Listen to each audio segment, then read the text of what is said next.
So you made it. It feels like just a moment ago you were a child without a care in the world, and now you're here. You're a big kid now. You're gonna walk across that stage and out into adulthood. The world is your oyster, and the only question left to answer is, what the hell do you do now? The way I see it, there are three options for what you do after you graduate. 1. Get a job. 2. Go back to school. 3. Figure out what the hell you actually want to do with your life. And there are pros and cons to all of them. You get money, you start your career, and your lifestyle is generally infinitely more stable than how it was in undergrad. Seriously, the people I know who took this route just have a sort of light in their eyes that comes with a life free of homework and exam nightmares. You get to delay all the scary parts of adulthood for a little bit longer and cling on to whatever security you fabricated in the student lifestyle. That, and hopefully, you're focusing on learning something you're really interested in. Still broke, still don't really know what you want to do next. Doesn't matter. You're still a student, so everything's okay. Everything's fine. Everything is totally fine. This one really sounds daunting, not gonna lie, but it's also the perfect reason to travel, get out in the world, try new things, and experience life like you never have before. When's your next chance to have all this time, energy, and freedom just for you? Isn't the world your oyster? Well, like I said, there are pros and cons. I finished my undergrad last spring, which means it's pretty much been a year for me out here. And honestly, how am I feeling? Well, if I'm honest with you, I've been better. I chose door number 2, to go back to school, which is honestly one of the safest options, right? Why deal with the problem now if you can just delay it for a couple more years? Plus, going out into the job market in this economy, no thanks. I'll sink thousands and thousands more dollars into another degree that'll make me marginally more employable in a future world that, at this rate, will be in an exponentially worse state of climate crisis and wealth inequality. Was that too dark? Sorry.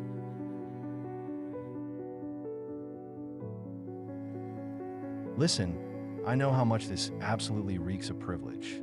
Oh, boo-hoo.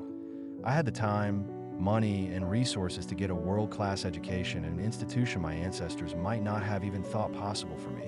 And now my little baby brain is too scared to do anything besides standardized tests and assignments, even though I complained about them the entire time. Okay, I had a privileged life, I got lucky, and I'm unhappy. But as whiny as this sounds, I really don't think I'm alone on this. I think post-grad depression is real for a lot of people, and I find that so crazy. Like, we paid thousands and thousands of dollars to be depressed. I could have done that for free.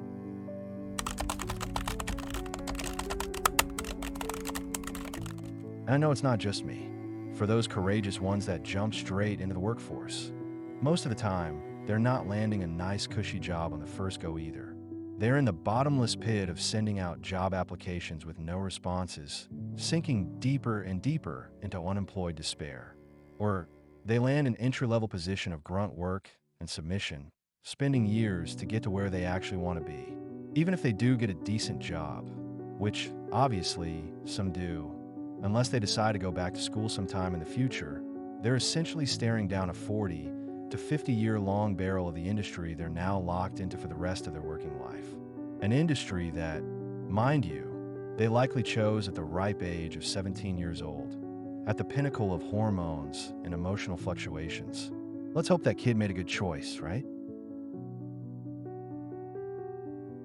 Figuring out what you want to do, then, doesn't sound half bad. Just reevaluating before you spend some of your healthiest, most responsible years working towards something you don't even like. But it's not hard to see the existential dread that comes with this path either. No money, no career, just vibes. It's a summer break that never ends, not even when you want it to. And the only person who can really pull you out of it is yourself. It's one of the most delayed forms of gratification because you have no idea when, or if, the reward will ever come. That gap year turns to gap years, and it feels like the world is an ever-running escalator and you're facing the wrong way, always walking but finding yourself in the same spot. Well then, school's always nice, right? I mean, all you have to do is put in the same, if not more effort as if you had a job, except you don't get paid. They actually take your money on top of the regular living expenses you spend just to stay alive. Unless you're one of the angels that could be carried purely on the spirit of learning. You already went to classes and did homework and tests and group projects with people you neither knew nor liked for nearly 20 years, just to do it again. What kind of sick, masochistic, myth of Sisyphus lifestyle is this? And it's not just continuing the same schooling you've done before. I don't know about other grad programs, but as someone in a professional degree studying something different from my undergrad, in a totally new academic environment, it's literally like starting all over again. You go through the same feelings you had as a freshman, twice before, trying to adapt to a new crowd, being totally lost, and consistently getting things wrong, wondering if you're even cut out for what you signed up for. It's demoralizing, never-ending, small, and stupid. You make very little money, and it seems like everyone else is having a better time than you are. I think that's the big issue with the three options you have after graduation. No matter which one you pick, it always seems like there's something better you could be doing. And even if you ultimately stand by the choice you made, as I do, even though it sometimes seems like I hate it, there's always enough concern to at least question whether what you're doing is really the right thing for you. We're fed all these messages that life is short, that our 20s are supposed to be the best decade of our lives, that we're young and in our prime, and that we'll wish to go back to this time when we're older. All of this pressure makes it impossible not to question if we're making a mistake, if we're going down the wrong path, if we're not setting up our future as we should. Am I doing this wrong? Is this how things are supposed to be? Something I've slowly been coming to terms with over the last year is that I don't really think there's a way things are supposed to be. Now hear me out. Obviously, we want things to be happy and fulfilling and meaningful. I'm not saying we shouldn't want that, but I think we should worry a bit less about doing the wrong thing, because I don't think there's any right answer to what we should be doing. There's no objective path that will lead you to the happy life that you want. So trying things out and messing things up now, at a stage where you have lots of time to grow and change, and you likely don't have as many people depending on you, is okay. Messing up now is okay.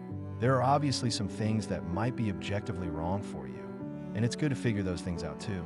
But I think we, or at least I, should worry less about being on the right path, because the right path doesn't exist. Or rather, there are so many different paths to get to where I want to go. It's better not to think of them as right and wrong paths, but just paths. If I take a break and sit on a bench to rest for a bit, that's okay. That's all part of being on the path. Just being on the path is enough. Now, did I essentially just say life's about the journey, not the destination? Did you watch this long just to hear something you could have found screen printed on a Walmart throw pillow? And even if that saying were true, albeit cliche, how is that at all comforting? There's no right answer. We're all just doomed to perpetual dissatisfaction, no matter what we choose. What's the point of doing any of this at all, then? Welcome back to post-grad depression. I hope you've made yourself comfortable by now. Listen, I don't have all the answers. Like I told you, I only graduated a year ago, so I'm still relatively in the thick of it. Maybe in a couple of years, I'll have more insight, but I can only reflect so much. What keeps me going anyway? I don't know. Some parts are nice, like nice walks, hanging out with friends, new adventures, new accomplishments. There are times when the benefits of my decisions come out, and other times when the disadvantages come to bite me in the ass. But it does feel better than before, because these are my decisions now. I know not everyone goes to university or college, and that's a decision in itself. But we all know that more and more people are seeking higher education as a baseline to even enter the workforce these days. So it's not a totally free decision. The thing about life after graduation is that you don't really have to do anything anymore. What I mean is, you'll know people with big boy and big girl jobs, people who go back to school, people who are just trying to figure it all out, and people who are a combination of two or even all three of these paths. Everyone's doing their own thing for once, and that can be scary. The only thing you're all doing is being scared together. And if you're really looking for something that you're supposed to be doing, something to cling on to in this tumultuous phase of life, Maybe it can be that we're all scared, but we're all scared together. If that's what you're feeling, know that that's normal, and that's okay. And if that's not what you're feeling, I'm calling Cap. Look me in the eyes or in the comment section and tell me that all of these endings and beginnings, all the interviews and rejections, all the moving and weddings and babies and things suddenly being different from out of nowhere, tell me that you're totally at ease with all of it. Is this how other new grads feel? Or is this just something I need to bring up to my therapist at our next session? If you already cracked the code and have wisdom to share, please let me know in the comments down below. And as always, thank you for watching and joining me on this episode. Thank you.